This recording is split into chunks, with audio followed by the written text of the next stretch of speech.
Welcome back to the talkSPORT Driving YouTube channel. I'm Jon Jackson, and we have F1 royalty, a man who's been around the pit lane and spoken to more drivers, more mechanics, more team principals, and more members of the public than I think anyone in Formula One history. Mr. Ted Kravitz, who I actually learned by reading your book, isn't your real name. I didn't know that. I assumed it was your real name. It's your mother's maiden name, right? Well, I mean, it's as real as I get. I mean, if I was going to make up a cool radio name, I'd be calling myself, Dave Shakespeare or something.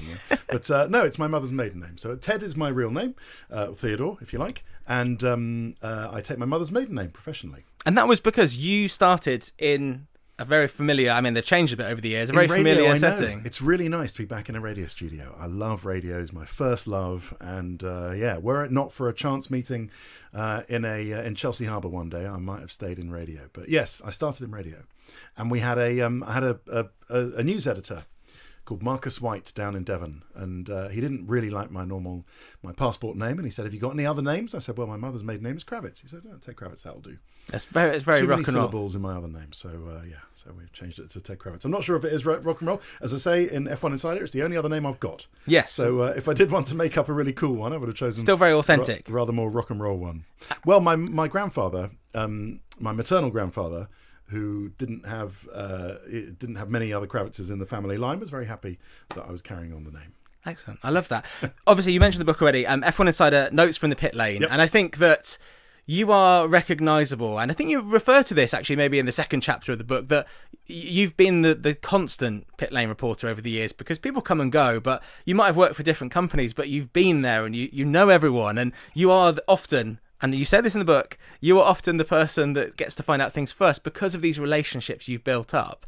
And it must be fascinating to have seen just how much F1 has changed since, 97? Was it 97 you started? That was my first year. Yeah, 97. Yeah, I mean, it has changed, and then it hasn't changed. There are lots of things that are constant. I would take slight issue with you saying I know the most people and done the most. That is Murray Walker, and there is a large part of F1 Insider which is a bit of a sort of love letter to Murray Walker, because he was such a big influence on me and so many other Formula One fans of the past and hopefully the present, hearing his commentary throughout. But no, I mean, what we sought to do is that there aren't new stories, and that's the problem with writing a book on current F1, is that the stories will always change. So by the time you write it, it gets printed, and then the F1 season doesn't stop for anybody. I had to sort of allude to the fact that either Lando or Oscar is going to win this year's World Championship, but I don't know who, because it's going to go to print. So talking about stories of the past, yes, but what hasn't been done is the viewpoint that I've had on those stories. So the details that I've seen, the experience I've had from being in the pits when those stories have happened, and that is fresh. That's something that is literally behind the scenes that people have seen, so that I can actually tell those stories from my point of view, and that's what I hope we've done. You do allude to the fact that there are lots of things that you would like to ask people, but you have become very good at judging when is the right moment and how you approach certain people. And I think that this book will maybe we'll get to see the things you maybe wish you could say on the broadcast that maybe you can't say. I mean, I'm sure there are things that can't even be printed from the Formula One paddock, because we know No, not really. No. What you mean? And I'm saying in the book all the things that I wish I could say on TV. No, I mean giving us more of your opinion, because when you're in the pit lane, you are providing, and this comes from radio, right? Because I trained in radio, you've trained in radio, and I can tell you put the viewer first. You think, what does the viewer want from this situation? It's not what do I want, how do I look knowledgeable, it's what do people want to know. And that's really the thing that for me sets you apart from people that do your job, and that's why you've got the unofficial title of king of the pit lane. That's in my mind. Well, that's very kind of you to say. I wouldn't say that myself, but no, I mean, it's not about my view. My opinion doesn't matter. I am there, and I'm not asking people questions because I personally want demanding an answer. I am a conduit for my viewers. That's what I'm there for, whether it's radio or TV or anything. I am there to put the questions that I would want asked if I was watching on the sofa at home, and that's what I seek to do every day. And so that's the job. I don't have any personal opinion or anything. In fact, an early lesson was Austria 2002, where I kind of where Ferrari made Rubens Barrichello pull over and let Michael Schumacher win on the line. I think I wasn't alone in thinking that was a little bit unsporting, given that Rubens kind of had the race won, and they probably didn't need to do that. And that came across, I guess, in my question to Ross Brawn at the time. And then that annoyed him slightly. It was like, well, what's your view matter? You don't, what is it to you? And that was a very early lesson back in 2002, not to give your interviewee any clue as to whether you think what they did was, whether you had any view on what they did at all.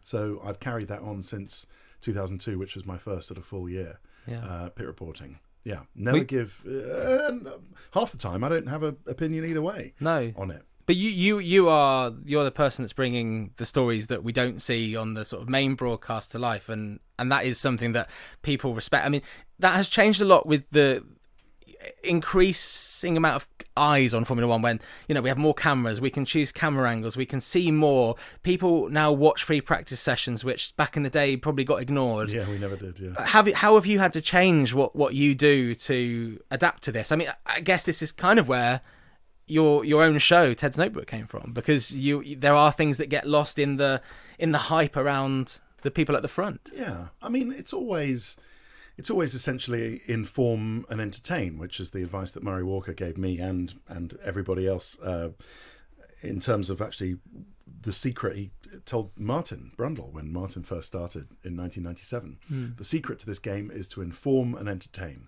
So I try to inform.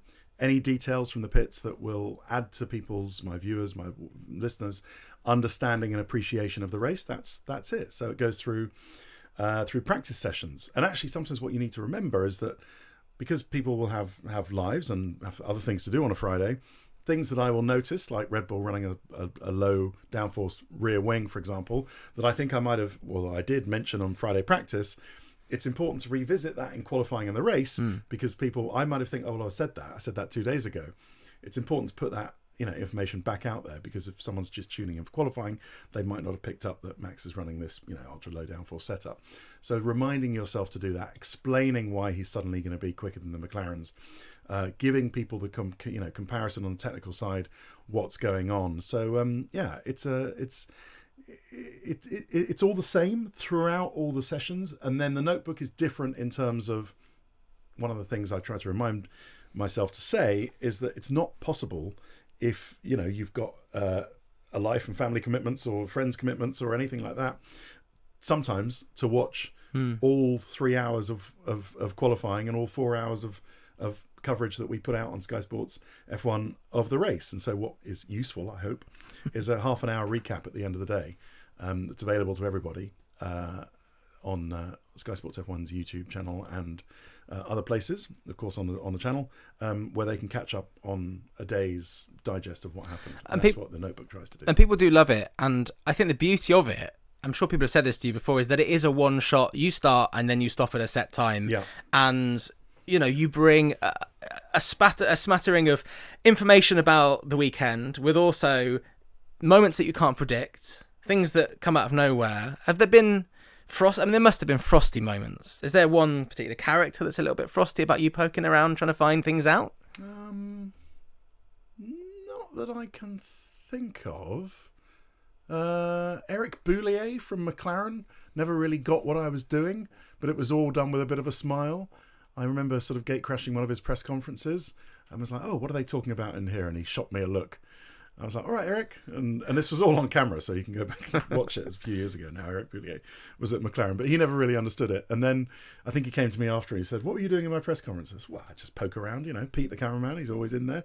But I think by now most people know what I'm going to do, so or what I'm doing. So no, I can't think of any frosty encounters. I mean, obviously when it gets tasty in a bit of a controversy, then you're in amongst it.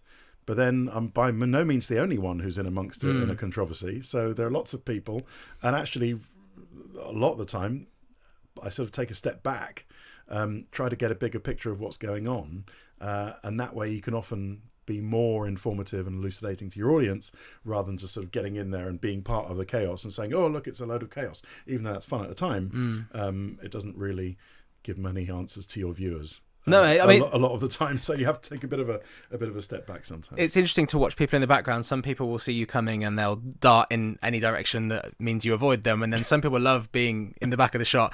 There's also, as well as frosty moments, there's also huge moments of celebration. I know in the book you talk about Ross Brawn and the kind of character Ross Brawn is, and didn't really show emotions, but obviously back in 2009, you saw a different side of him. There must be different sides you see of people all the time. Is there one driver that might surprise people, that they're a little bit different to when they're away from the cameras, away from the spotlight, that you've had a window into? No, I think they're pretty much the people you see. So, Oscar is this incredibly relaxed, calm guy who just has these moments where you can tell how much it means to him, whether he's disadvantaged at Silverstone with a penalty he feels he didn't deserve. Lando is pretty much the sort of open, easily charming guy with his own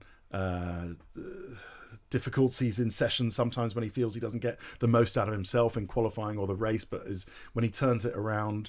And when he won in Monaco, I remember I spoke to him on the notebook after the race, and he just couldn't get the smile off his face. It meant so much to him winning the Monaco Grand Prix, and indeed in Melbourne at the beginning of the year and at Silverstone. So no, they're pretty much who you think they are, effectively. And Max, Max is this great character who, as I explain in the final chapter, actually, as he's grown into himself in terms of starting very early, 17 years old now, 27, he's zeroed in on the fact that the only things that really matter to him are his family and his family life, and then racing. And he has got no time for anything else, and all the nonsense that is the rest of Formula One.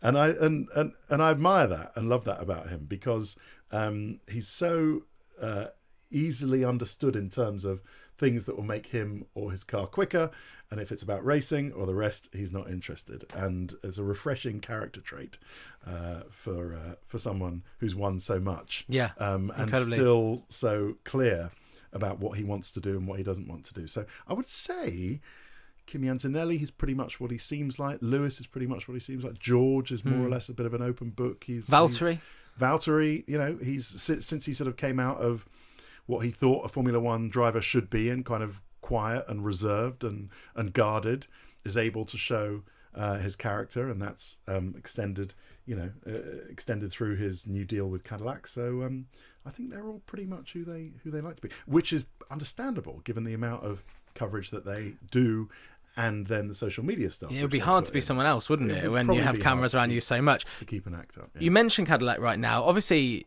you've overseen all kinds of things in Formula One, and we now have a brand new team, which is very exciting. It's not happened for a long time since Haas came in. What are your thoughts on their sort of early moves? Obviously, signing Valtteri, signing Sergio Perez, the people behind the scenes, team principal. I mean, it's an exciting proposition, but I mean, how long is it going to take them, in your experience of watching teams go about their business? How long will it take them, do you think, to get up to speed? Well, they've got a Ferrari power unit, so they'll know what they're doing. Arguably, with 2026 is going to be a big regulation change. New power units is going to make quite a bit of difference. So when you've got people starting an entirely new power unit department, like the Ford-backed Red Bull powertrains in the, I was going to say Toro Rosso, they're not called that, Racing Bulls, and the Red Bull, they might have, even though they're experts on the chassis side, they might have as much challenge as a new chassis manufacturer coming in, but with an experienced power unit side, if you see what I mean. So I think they've got one side of it okay, and then the other side we'll see. I hope they paint it pink. The old pink Cadillac. Really? Is that what you're hoping for? Well, it would make our music piece choices easy, wouldn't it? It would, and it would be easy to spot as well, apart from... was Springsteen did a pink Cadillac, did he not? Anyway, so we'll see what they do. I like the idea that they've been allowed in. I think it's very popular. It's good to have Checo back, whose stock has only risen since he left Red Bull, strangely. And Valtteri gets another chance, even though he has to take that annoying penalty.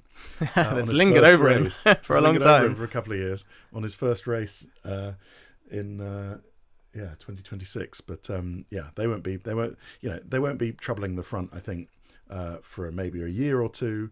But I think they'll get there or thereabouts in the end. Do you think that since Sergio left Red Bull, the Red Bull second seat curse, or whatever people are calling it, has made him... I mean, you say his stock's risen. Is that because of the struggles of the other drivers? Yes, definitely. It kind of shows that he was doing a pretty good job. Yes, he was doing a good job. Which is hard to think of now when we were watching him struggle the whole time, because, Yuki Tsunoda, personally, I would say has not been much of an upgrade, if not actually the opposite, to Liam Lawson, who surely wasn't given a fair crack. Well, I'm not sure if either of them are really...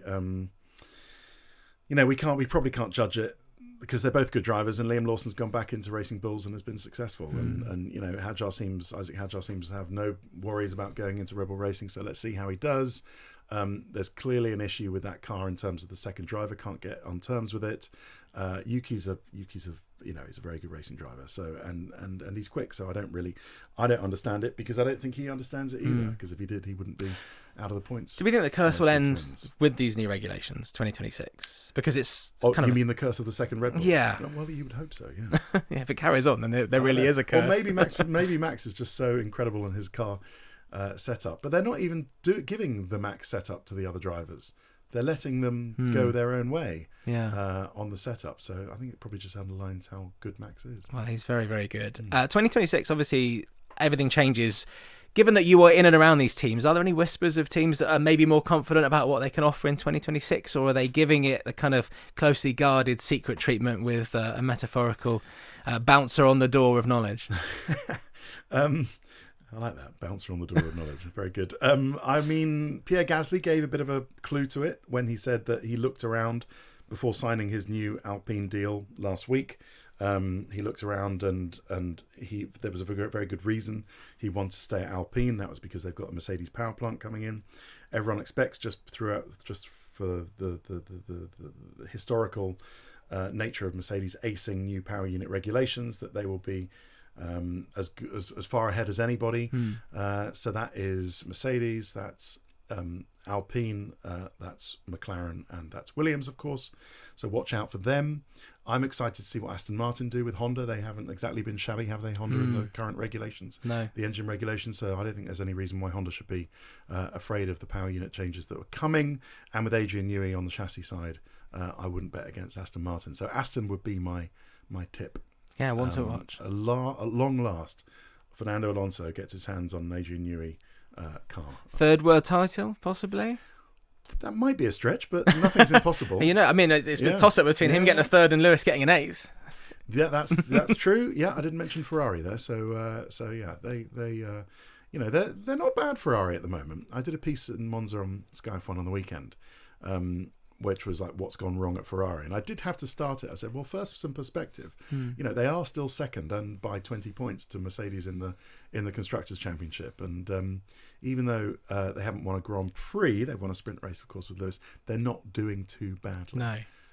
Maybe that's partly because Hamilton and Leclerc are kind of points machines, and they're knocking the points in. Well, speaking of Lewis, I know you talk about this in the book, and we won't spoil anything, but you know, you were there when Lewis won his first race. He won his first championship. He's won multiple championships. You were also there when he lost out on what would have been an 8th world championship, which I think you do have a bit of an opinion on. You kind of allude to it maybe being, you know, one of those ones where it probably the rules should have been followed in the way that they were dictated at the time. I know you didn't have. There's no slight at Michael Massey at all.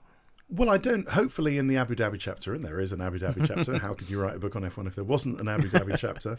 I don't think I've given an opinion in there. I think the opinion is in the first part of it, where I've said that I don't really understand how it can be controversial when, if the dictionary definition is controversy and that there are some doubts as to what the facts are and what they're not, that I think all the facts are kind of out there and it's all been known about since. Even though, in the words of Toto Wolff, Toto says that there are things that we don't talk about, 3 things we don't talk about in our household, especially over Christmas: religion, politics, and Abu Dhabi 21.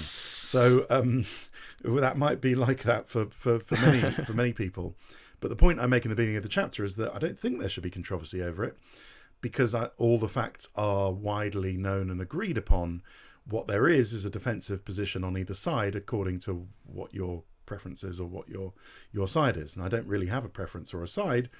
All that I wanted was that to know that what I think most people wanted was that F1's refereeing was essentially sound. That there was a proper refereeing process in place, and what the final FIA investigation decided was that even though some of the rules weren't followed the way they'd written and had previously been applied, there wasn't any kind of prejudicial element that either Michael Massey or anyone else wanted the result to be a certain way. It did admit that mistakes were made along the way, but that it was done in good faith. Yes. And that's the conclusion we come to. Yeah. Well, obviously, let people read for themselves. I won't spoil it. Your take on it all. It was an interesting chapter to write, and I hope people read the Abu Dhabi chapter because it just sets out all the facts as they happened and people's opinions on those events that are already known. We already know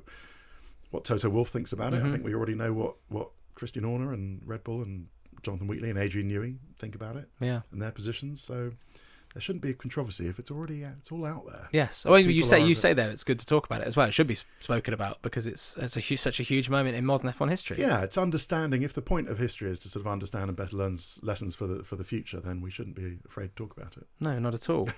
Lots of changes over the years in the paddock. You just mentioned Christian Horner there. Have you noticed any noticeable change? He's been around for 2 decades in the paddock and now he's suddenly not there. You notice much of a change? Obviously, big changes in the team and the structure at Red Bull. No, I haven't really noticed too much. Helmut Marko did say, someone asked him after Laurent Mekies won his first Grand Prix with the team in Monza last week. They had won the Belgian sprint race. Mekies on his first weekend with the team after Silverstone was Belgium, and then he won his first sprint race, but Max didn't win the Grand Prix the following day. Helmut Marko said the difference from his point of view is that they've got somebody who's in the thick of the engineering as team boss, who's able to work with the engineers and work with Max and understand what Max is talking about in order to turn around the car. Now, Christian was been around a bit, been there, done that, was a driver himself, knew the engineering part, but maybe didn't get in the weeds the way that Laurent Mekies does. So I haven't noticed. I'm not close to Red Bull in terms of being within the team, so I wouldn't know how much difference it is. It doesn't seem to have changed too much from the outside, but that was Helmut Marko's view, was that having an engineer as team boss has helped turn the car around somewhat. Yeah, makes a lot of sense. In the book, it's very obvious that Murray Walker was such an important figure in your F1 career. And also you mentioned that Martin Brundle was a reluctant pundit at first when you started with him because he still thought he could be a driver, which, maybe he could. There's a debate to be had there. Murray obviously gave Martin a lot of advice. He will have given you a lot of advice. Have you noticed Martin passing on the advice to Nico Rosberg? Because I think he's the kind of guy that people have really enjoyed. Maybe not as reluctant not to be racing anymore because he walked away quite happily. He did walk away very happily. Have you noticed any advice going to him? Because he seems to be somewhat of a maverick. Can you imagine giving Nico Rosberg any advice? Can you imagine what he'd say? Oh my goodness. No, he's fantastic. I mean, walking away, what was he? 31, 32? Yeah. Life's ambition completed. Financially secure for the rest of his days, and is just in there to say what he thinks, and that's the thing. And while he might upset some people, it's just his view, and that's the thing about the differentiation between drivers and journalists and reporters. So if you're Simon Lazenby, myself, David Croft, to a certain extent, Karun can say the drivers and the pundits have been there, they've done that, they've done it, they can say what they want, and it's their view. And but we have to be much more straight down the line. It's not our view. We're not there to give our view. We're there just to say things and then set up the drivers. So that's what Martin has to wear 2 hats in certain regards with Nico, in that he has to ask him questions or do the grid walk with him and allow Nico to say what he wants to do. We have the same with Jacques Villeneuve. I have, you allow Jacques to say what he wants and then he'll say it, and that's his view, but he's a world champion. He's entitled to that view. And I think your editorial judgment comes from your background in radio, because being a broadcaster and doing the news on Capital, when when, as you say in the book again, you turn on the radio, that's the first thing you do to get your news, because you don't have mobile phones around throwing alerts at you. That's where that comes from for you, which is great. Have you noticed a change in Nico Rosberg since he was a driver to now being a pundit? No, amazingly. I talk about it exactly when, if you go back and look at my reporting of Crashgate, the Renault getting Piquet to crash to make Alonso win the race in Singapore 2008. If you go back and you can see my report, which was for the BBC in 2009 when the story came out, there's a quote from Nico Rosberg in there as a Williams driver, because I felt that he had such a open and honest appraisal of everything that was going on in Formula One. I used to go to him and ask him questions, much like I do now, and he'd give much the same kind of answer as a driver, still as a young guy, as he does now. So he hasn't changed. And I said to him, I said it was quite a sort of strong question. I said, are more races fixed? Is this all a charade? Can we believe anything we see in F1? He said, no, absolutely not. They're all fixed. This is just something people doing anything they want to win, which wasn't right. And he gave an entirely similar answer as to what he would give now. So he hasn't changed at all. And it's funny, actually. You look, you say, when I started in radio in 1996, 97, that was the way people woke up and got their news, was by turning on or having their alarm clock radios and setting it for 7 o'clock and hearing the 7 o'clock news rather than checking their phones. It's the same kind of thing, when Nico comes and gives his view, all right, it'll be clipped up and put on social media, but he doesn't care about that. It's just his view. Yeah. He'll come and give that. And it's very refreshing. I like that. He's great. And Jacques Villeneuve changed. He seems to be a bit more like, he's a bit like Valtteri. He's come out of his shell a little bit. I mean, they both have bleached blonde hair. That's maybe the similarity I'm picking up on. Jacques likes a bit of back and forth. Okay. He likes to test your theories about things. Nico comes in, says what he says, and then is kind of, do you disagree with me? And then you don't really tend to say, well, I disagree with you, because he'll come back double. Jacques likes a bit of debate. Nice. So he'll come in and say, what was his most latest? He said Yuki Tsunoda's plateaued, didn't he, a couple of races ago? Right, yeah. I think he's plateaued. That's all he's got. And so I wasn't doing the segment with him, but if I was or had been, I would have said, well, hang on. Yuki's only recently had exactly the same equipment as Max Verstappen. He was always a sort of an upgrade behind for various reasons. He had the crash in Imola, and that put him back on confidence. And Jacques will like that coming back. He'll like that element of debate with you. Okay. And then he'll come back in something, and then you'll agree on a sort of common ground. Yeah. Which is different from Nico. Nico does it a different way, where he just wants to say what he wants to say, and then you move on. I like that. So it's different working with all of them, as it is different with working with all of our driver pundits. Yeah. Bernie Collins getting her expertise front and center. Jamie Chadwick, love working with her. Having been across all of her W Series championships. I think we saw a little bit of the Nico with Jamie Chadwick this past weekend, actually, because he had an opinion on the Lando pit stop and Oscar, and him and Jamie had a bit of a debate, which is what you want. You don't want everyone to agree, which is nice. And the Sainz-Behrman tangle as well. Yes, of course. I think that was the one I saw, actually. Yeah, that was the one I saw. You mentioned W Series, actually, there, and you've worked with Alice Powell before and Jamie, and it must be great to see in your time that series come along and then evolve into becoming F1 Academy. I know it's not the same thing, but to see the women taken seriously in the motorsports world, because there's often the sort of the viewpoint that women, it's not a women's kind of sport in the past, in sort of olden days, and now we see women doing the jobs the men are doing, and doing them probably better than half the men at the certain moments. I'm a big believer. People often ask me, when are we going to see the next female F1 driver? And I'm sure within the next decade we will see a female driver on the grid, just because the quality is so high. You see even people throughout, Jamie is just so quick and consistent and calm head on her shoulders, and just is going great guns and winning races in the European Le Mans series, won races in Indy Lights, or Indy Next as it's called, which is a difficult series over in the US. And what I think F1 Academy and W Series were great in was just opening the opportunity for female drivers who maybe didn't get the sponsorship opportunities that their colleagues did, or growing up, getting those financial barriers out of the way and giving them opportunities to go and race in. Even though in W Series all the drivers were paid, and in F1 Academy you need to bring a budget, it's not unmanageable in terms of, it's not $2-3 million a year. It's maybe a quarter of that. Yeah, and that's giving female drivers who maybe aren't as well backed for whatever reason as their male colleagues, an opportunity to come in and shine. Dorian Pin or Pin in French, Maya Verg, all could be stars of the future. It's great to see the competition as well. We saw Abby Pulling win last year, but there was a title battle. I know she was fairly dominant, but compared to when Jamie was winning W Series, there's a lot of talent coming through, which is great to see. Yeah, no, Abby is fantastic. She absolutely destroyed me in the gym when I was trying to drive an Alpine F1 car around this time last year. So yeah, she's seriously quick. Yeah, we see a lot of her workouts with her GB3 career. She got her first podium recently, which was really impressive as well.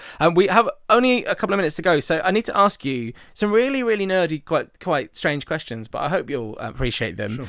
When it comes to your notebook, is there a particular favourite type of notebook?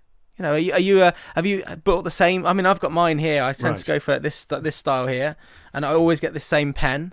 Okay. I mean, you know, you're a man that likes precise things. I know you're into aviation, and you know. I am. Well, I tell all in Ted's Notebook gets its own chapter in F1 Insider, and I let it be known that not only did I not think of the name Ted's Notebook, that was one of my first editors at the ITV website. I didn't think of the format either. That was Andrew Benson at the BBC. I don't buy my own notebooks. I get them free from Pirelli. Amazing. So thank you very much, grazie Pirelli. And it wasn't the length and duration wasn't my idea as well. So it's a name I didn't think of, a format I didn't think up, on a notebook I didn't even buy, that I don't even own. So the rest is mine. But no, the notebook I borrow, Pirelli give these perfect notebooks away which fit in the back pocket. Lovely. That one seems a little bit big. This one's more of a bag notebook. Okay, yeah. I don't generally have one in my pocket, but ring bound, because then it's just easier to flip over. I should have brought one, actually. I'll show you one. Well, I saw you were giving 3 away with people pre-ordering the book. Yes, that's ended now, perhaps. But yes, but no, I've never given them away before. But how does that feel though? Because are you aware of the goal for Matt Fitzpatrick? Not personally. Right, so he's got his notebook from his rounds, from every round he's ever played since he was very young. And I said to him, would you ever give one away? Absolutely not, no chance. Right. He goes back and looks at some of them, but a lot of them are in storage. So when I saw you were giving them away, I thought this could be a tough moment for you. No, well, I mean, I throw most of them away. So, okay, right. So you haven't got that attachment. So, no, I mean, listen, most of what's in them is just writing down what drivers and team bosses have said in their press conferences, so I can go back and later refer to it. And then when I do it, it's 5 teams on each page. Obviously there are 10 teams. Each driver has its own subsection in them. And then if you think doctor's handwriting is bad when you get a prescription, mine's even worse. But a little note about where they were. So it'll be MV1, YT, Yuki Tsunoda, 10th or whatever, LN2, OP3. And then you'll do a few notes about what they did in the race, just to sort of jog my memory. And as long as you understand it, no one else has to read your hand. And also, it's quite good because if someone happens to find your notebook, they can't quite decipher it. Right. Well, there's nothing secret in there. It's just what's been said just the notes. It's just what's been said in press conferences and stuff to remind me. I like that. I'm not writing down something that's not really hiding no secrets. Yeah. Final question for you, and you can kind of also make this one up for yourself. I'm not going to ask you who's going to win the championship out of Lando and Oscar, but I would like you to make a prediction that something we're going to see in Formula One in the next 3 years, whether that is a tiny thing, Gabriel Bortolesso is going to win a race or something like that, but you've got more insight than most, and something that maybe eats in the back of your mind and you think, I think this will happen one day. I mean, in trying to keep the book current and up to date, it's quite difficult because when you finish writing, I finished writing around June, then it goes to print, and then by the time it comes out now in September, then you don't want anything to be out of date. I said that Carlos Sainz, Charles Leclerc, Oscar Piastri, Lando Norris can all put together a winning race because they've obviously the ones who won there. And even though he hasn't won a race yet, I'd add Alex Albon to that list. So given Albon's season, I'll say that Alex Albon will stand on the top step. He'll win a race in the next 3 years. I hope that's not too arcane. But no, that's perfect. I think that Williams Mercedes next year will be very strong. And judging on Alex Albon's season, who's one of the nice guys. I know it might sound trite, but he's one of the nice guys. Did a nice feature with him around this time last year in Singapore when he was. We started by saying Christian Horner always felt when he sort of moved him off the Red Bull Racing team, that he was maybe too nice, and that I said there wasn't anything wrong with being a nice guy. Nice guys can win, and I believe that about Alex Albon. So lots of things are going to happen. You never know what the next story is going to be, but hopefully, the intention is that whatever I do on the TV or whether it's in the book, the intention is to give the viewers or the listeners or the readers a chance to be F1 insiders themselves. Love that. That's why it's called F1 Insider. I'm not calling myself an F1 insider. The intention is that I'm trying to make everybody feel a community. Like they are F1 insiders by giving them all the information and entertainment from within F1. Well, look, best of luck with the book. Best of luck with the rest of the season and new regulations in 2026, which I'm sure you'll be getting your head around. Ted Kravitz's book, F1 Insider, Notes from the Pit Lane, out right now, and you can check out more from Ted. He'll be on talkSPORT straight after this, which you'll be able to catch up with on this channel, the talkSPORT Driving YouTube channel. Thanks, Ted. Thanks.